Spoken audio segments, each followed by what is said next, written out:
Good morning, everybody. Welcome to all from Rotary School and College online class. Dear students, how are you? I hope all of you are well by the grace of Almighty Allah. Dear students, Rotary School and College has arranged online class.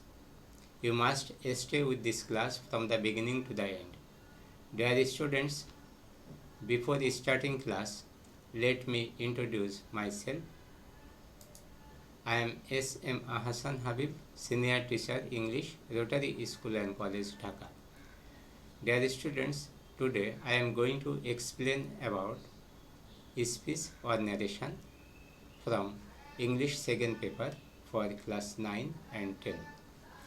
Dear students, now begin our class and try to understand what is speech or narration.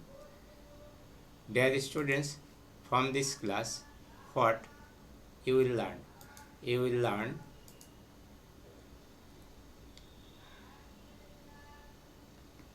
how to change present tense and time word through using direct speech into indirect speech. Dear students, our next class will explain past tense and future tense. আজকের ক্লাসে আমরা tense সম্পর্কে বিস্তারিত আলোচনা করব। আগের ক্লাসে আমরা এই স্পিচ বা ন্যারেশনের ক্ষেত্রে আমাদের যে পার্সনের পরিবর্তনগুলো আমরা দেখেছি এবং স্পিচের মধ্যে যে টাইম ওয়ার্ডগুলো যেগুলো আছে সেই টাইম ওয়ার্ডের যে পরিবর্তনগুলো কিভাবে হয় সেগুলো আমরা দেখেছি। আমাদের এই ক্লাসে আমরা টেন্সের কীভাবে পরিবর্তন হয় সেগুলো আমরা দেখব। তাহলে টেন্সের পরিবর্তনের নিয়ম কী কী নিয়ম আছে সেগুলো আমরা বিভিন্ন এক্সাম্পলের মাধ্যমে জানার চেষ্টা করি। রিপোর্টিং ভার্বটি যদি প্রেজেন্ট টেন্স বা ফিউচার টেন্স হয় তাহলে রিপোর্টেড স্পিচের টেন্সের কোনো পরিবর্তন হয় না। এখন আবার আমরা দেখি এই হি সেজ এটা হচ্ছে রিপোর্টিং স্পিচ আর আই অ্যাম ইল এটা হচ্ছে রিপোর্টেড স্পিচ। রিপোর্টিং স্পিচ এবং রিপোর্টেড স্পিচ দুটা যদি আমরা চিনতে পারি তাহলে আমাদের আর কোনো এই ন্যারেশন করতে আর কোনো কোথায় অসুবিধা নেই। তাহলে এইবার আমরা এই রিপোর্টিং স্পিচটা আছে প্রেজেন্ট টেন্সে। ঠিক এই স্পিচ অর্থাৎ রিপোর্টিং স্পিচ যদি প্রেজেন্ট টেন্স বা ফিউচার টেন্স হয় তাহলে এই যে আমাদের যে রিপোর্টেড স্পিচ এই রিপোর্টেড স্পিচের টেন্সের কোনো পরিবর্তন হবে না, টেন্সের কোনো পরিবর্তন হবে না। তাহলে ইনডাইরেক্ট করার সময় হি ঠিক থাকবে, শেষ থাকলে দুই সেন্টেন্সের মাঝে কমা এবং ইনভার্টেড কমা এটা তুলে দেওয়া হবে, দ্যাট বসানো হইল।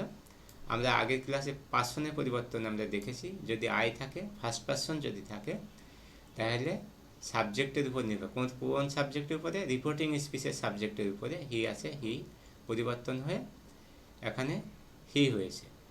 এইবার হি এর সঙ্গে আমাদের এই আয়ের সঙ্গে বসে প্রেজেন্ট টেন্সে, কিন্তু হি পার্সনের সাথে আমাদের প্রেজেন্ট টেন্সে ইজ বসে এবং ইল। তাহলে I am ill, he is ill. যদি এখানে শি থাকতো তাহলে শি। আরেকটি example, he says to me you are a good boy. তাহলে হি সেজ টু মি, এখানে সেজ হচ্ছে আমাদের এই reporting speech, he says to me reporting speech. তাহলে হি সেজ টু মি দুই সেন্টেন্সের মাঝে দ্যাট যুক্ত হবে, দুই সেন্টেন্সের মাঝে দ্যাট যুক্ত হবে। তাহলে এই ইউ যদি থাকে তাহলে আমাদের আগেই আমরা জানি যে ইউ যদি থাকে তাহলে আমাদের এই অবজেক্টের উপরে নির্ভর করবে। অর্থাৎ এই রিপোর্টিং স্পিচের যে অবজেক্ট আছে, রিপোর্টিং স্পিচের অবজেক্ট আছে মি, তাহলে মিটা পরিবর্তন হয়ে আই হয়েছে। আর আমাদের আগেই বলেছি যদি এখানে প্রেজেন্ট টেন্স বা ফিউচার টেন্স হয় তাহলে রিপোর্টেড স্পিচের টেন্সের কোনো পরিবর্তন হবে। তাহলে প্রেজেন্ট টেন্স আছে, এই ইনডাইরেক্টেও প্রেজেন্ট টেন্সই হবে। যেমন ইউ এখানে পরিবর্তন হয়ে আই হয়েছে, কেন? যদি ইউ থাকে তাহলে আমাদের অবজেক্টের উপর আমরা চিন্তা করব। অবজেক্ট আছে মি, মি থেকে এখানে আই হয়েছে, মি কোথা থেকে আসছে? আই থেকে, অর্থাৎ মি এর সাবজেক্টিভ ফর্ম নিয়ে আসতে হবে। এবার আই, এখানে ইউ এর সঙ্গে আর দেওয়া হয়েছিল, কিন্তু যখন আই দেওয়া হয়েছে তখন অ্যাম, তাহলে I am a good boy. Now let's know another example. He says I am quite happy here. তাহলে হি সেজ ঠিক থাকলো, এখানে দুই সেন্টেন্সের মাঝে দ্যাট, এখানে আই আছে, তাহলে আই যদি থাকে আমাদের সাবজেক্টের উপর ডিপেন্ড করে, হি আছে হি, এখানে হি দেওয়া হলে হি এর সাথে ইজ কোয়াইট হ্যাপি, এই হিয়ার পরিবর্তন হবে না, এখানে হিয়ার হিয়ারই হয়েছে। Father says to his son tomorrow you are going to buy a pen. তাহলে father says to his son that, এই দ্যাট আমাদের যদি এরকম টাইম আউট থাকে তাহলে আমরা টাইম আউটকে আমরা শেষে নিয়ে আসব, শেষে।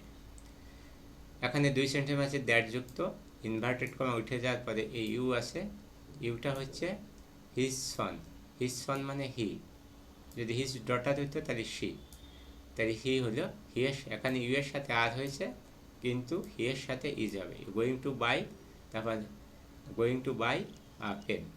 আর এই যে যে টুমরো ছিল, টুমরো থাকলে আমরা আগেই ক্লাসে আমরা জেনেছি যে টাইম আউট থাকলে পরিবর্তন হবে, টুমরো থাকলে দ্য নেক্সট ডে।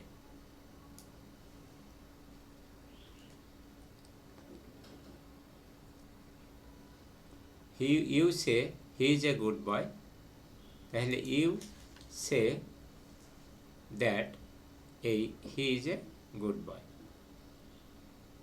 এবার ফিউচার টেন্সের ক্ষেত্রে she will say I shall not sing, তাহলে শি উইল সে ঠিক থাকবে দ্যাট, এই শি আইটা, এই শি হয়ে গেছে আইটা শি, এবার শি এর সাথে আয়ের সাথে শ্যাল হয়, কিন্তু যখন শি দেওয়া হবে তখন হবে উইল, তাহলে he will, she will not Singh.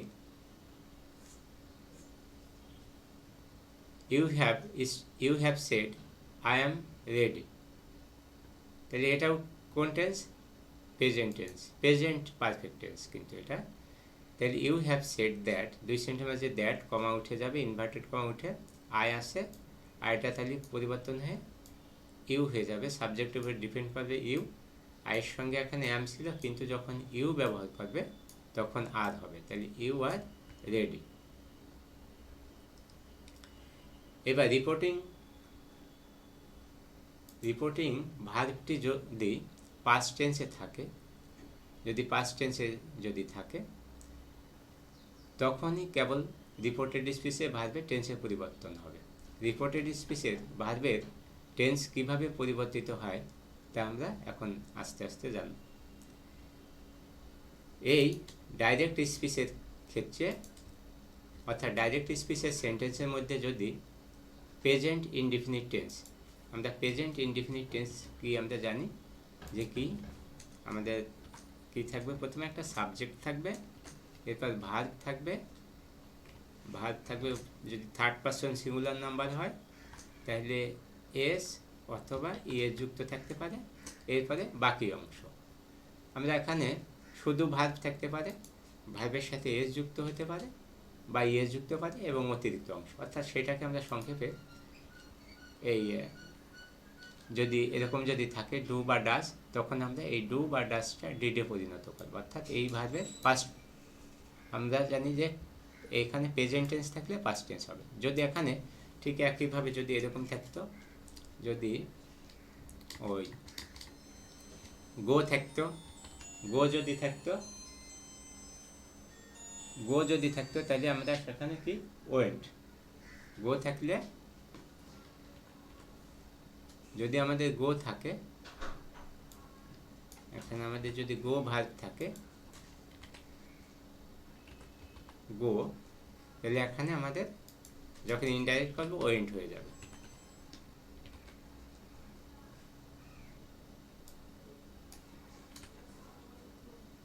গো থাকলে কি হয়ে যাবে? ওয়েন্ট হয়ে যাবে।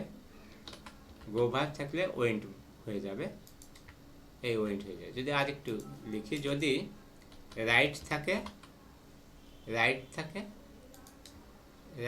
তাহলে রোড হয়ে যাবে, রাইট থাকলে রোড হয়ে যাবে, রাইট রোড। এইভাবে যদি ভার্বের যদি প্রেজেন্ট, অর্থাৎ আমাদের কথা হচ্ছে যদি প্রেজেন্ট ইনডিফিনিট টেন্স থাকে তাহলে পাস্ট ইনডিফিনিট হবে। অর্থাৎ প্রেজেন্ট ইনডিফিনিটের ঘটনা আমরা জানি যে এই সাবজেক্ট সাবজেক্ট এই সাবজেক্ট এই সাবজেক্ট থাকবে এবং এই ভার্বের সাথে এস বা ইএস যুক্ত থাকতে পারে। এরপর আমাদের অবজেক্ট অবজেক্ট এখন এই যে সাবজেক্ট কোথায় এস বা ইএস যুক্ত হবে, সেখানে থার্ড পারসন এস বা ইএস যুক্ত হবে। ঠিক এখানে গো যদি থাকে তাহলে ওয়েন্ট হয়ে যাবে, এখন যদি রাইট হয় তাহলে রোড হয়ে যাবে। সেই অনুসারে ডু ডাজ থাকলে ডিড হবে, আমরা এটা মনে রাখবো। তাহলে এইবার যদি প্রেজেন্ট কন্টিনিউয়াস টেন্স হয়, প্রেজেন্ট কন্টিনিউয়াস টেন্সে আমরা গঠনটা কি জানি, আমরা জানি। আর তারপর একটু দেখি, আমাদের প্রথমে সাবজেক্ট থাকে একটা, এরপরে কি থাকে am is are, am is are এবং ভার্ব আইএনজি থাকে তাহলে, এবং অবজেক্ট থাকে। যদি এরকম থাকে তখন আমাদের এখানে পাস্ট কন্টিনিউয়াসই যখনই হবে তখন আমাদের সেই এসে যাবে আমাদের, দেখি এখানে আমাদের কি এসে যাবে, ওয়াজ ওয়াজ। কোথায় ওয়াজ হবে কোথায় ওয়াজ হবে সেটা পার্সন অনুসারে। এই এখন আমরা দেখি যে প্রেজেন্ট পারফেক্ট টেন্সের ক্ষেত্রে আমরা কি আসে, এই সাবজেক্ট হ্যাভ বা হ্যাভ অথবা হ্যাজ এবং ভার্বের পাস্ট পার্টিসিপল ফর্ম থাকে। যদি এরকম প্রেজেন্ট পারফেক্ট টেন্স থাকে তখন আমাদের হয়ে যাবে পাস্ট পারফেক্ট টেন্স। প্রেজেন্ট থাকলে পাস্ট পারফেক্ট টেন্সের সময় আমাদের কি হবে, পাস্ট পারফেক্ট টেন্সের সময় শুধু হ্যাড হবে, হ্যাড।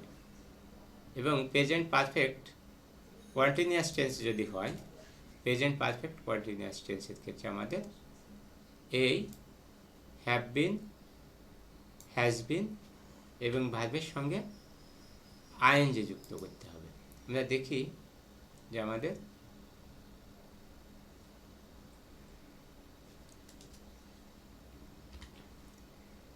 প্রেজেন্ট পারফেক্ট টেন্সের ক্ষেত্রে আমাদের হ্যাভ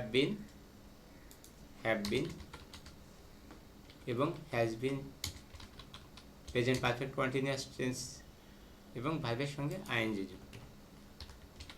এরকম যদি থাকে তখন প্রেজেন্ট পারফেক্ট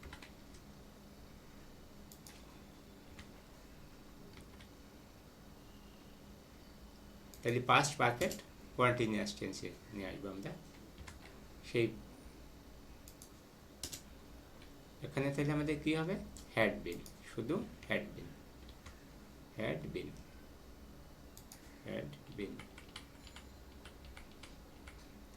বিন এবং ভার্বের সঙ্গে আইএনজি যুক্ত এবং অতিরিক্ত অংশ। এখন আমরা কিছু এক্সাম্পলের সাহায্যে দেখি। Hamid said I do not like this pen, present indefinite tense. তাহলে এখানে এই ডু নটটা ডিড নট হয়েছে আর দিসটা দ্যাট হয়েছে। তাহলে Hamid said I don't like this pen, তাহলে হামিদ এখানে সেডের জায়গায় সেড। যদি এখানে আমরা যদি অবজেক্ট যুক্ত করে দিই তাহলে কেমন হবে, Hamid shed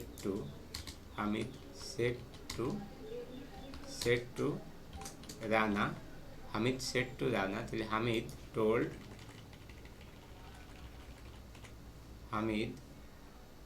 told Rana that. এখানে হামিদি থাকবে এবং টোল্ড, এই সেড টু এর স্থানে এই যে সেড টু, আমাদের এই সেড টু এর স্থানে টোল্ড আমরা ব্যবহার করবো। টোল্ড রানা আছে, রানা যার নাম থাকবে তার। এবার দুই সেন্টেন্সের মাঝে আমাদের দ্যাট, এই আইটা হয়ে পার্সনের পরিবর্তন আমরা জেনেছি হি, আর টেন্স হচ্ছে ডিড নট, টাইম আর দিস থাকলে দ্যাট হবে। আরেকটা এক্সাম্পল, ডাইরেক্ট স্পিচে রহমান সেড টু মামুন দিয়ে বলা হলো, রহমান সেড টু মামুন বলা হলো, মামুন বলা হলো। এবার this days are very hard. এখন যদি ইনডাইরেক্ট স্পিচ আমরা তৈরি করতে চাই, চেঞ্জ করতে চাই, তখন এই যে সেট টু আমাদের পরিবর্তন হয়ে হবে টোল্ড হবে, টোল্ডকে মামুন, এই মামুন, টোল্ড মামুন দ্যাট, দুই শ্রেণীর মাঝে দ্যাট যুক্ত করা হলো। দিস থাকলে টাইম আর ডেজ, এই আর প্রেজেন্ট টেন্স, তাহলে past tense, were very hard. Now let's go another example. Direct speech, Mr. Rahman said, I think the fish were poisoned thus. তাহলে ইনডাইরেক্ট করার সময় আমাদের মনে রাখবো এটা পাস্ট টেন্সে হবে। পাস্ট টেন্সের নিয়ম যখন, তখন আমাদের আই থিঙ্ক দ্য ফিশ, এই ওয়ার যদি থাকে তাহলে হ্যাড বিন, ওয়ার যদি থাকে তাহলে হ্যাড বিন ব্যবহার করা হবে। ডাইরেক্ট স্পিচে আরেকটা example, told said to me I want to go to bed now. Indirect স্পিচের সময় Dolly told me that she wanted to go bed then. এখানে এই যে আই যদি হয় থাকে তাহলে আমাদের পরিবর্তন, ডলি হচ্ছে মেয়ে, এই জন্য শি, এই টেন্স হচ্ছে প্রেজেন্ট টেন্স, এই পাস্ট টেন্স হলো, এরপর গো টু বেড নাও হচ্ছে এই দেন হলো। তাহলে আশা করি তোমরা এই প্রেজেন্ট টেন্সের যে পরিবর্তনগুলো বুঝতে পেরেছ এবং বেশি বেশি করে প্র্যাকটিস করবে, তাহলে তোমাদের এই ক্লাসটি আরও আয়ত্তে এসে যাবে। এবং আমরা পরবর্তী ক্লাসে আমরা পাস্ট টেন্সের কোথায় কী পরিবর্তন হয়, টেন্সের পরিবর্তনের সাথে সাথে পার্সন এবং টাইম ওয়ার্ডের কীভাবে পরিবর্তন হয় সেগুলো দেখানো হবে। আশা করি তোমরা সেই ক্লাসেও উপস্থিত থাকবে এবং সে পর্যন্ত তোমাদের সুস্বাস্থ্য এবং সর্বাঙ্গীন মঙ্গল কামনা করে আজকের মতো এখানেই শেষ করছি। আল্লাহ হাফেজ।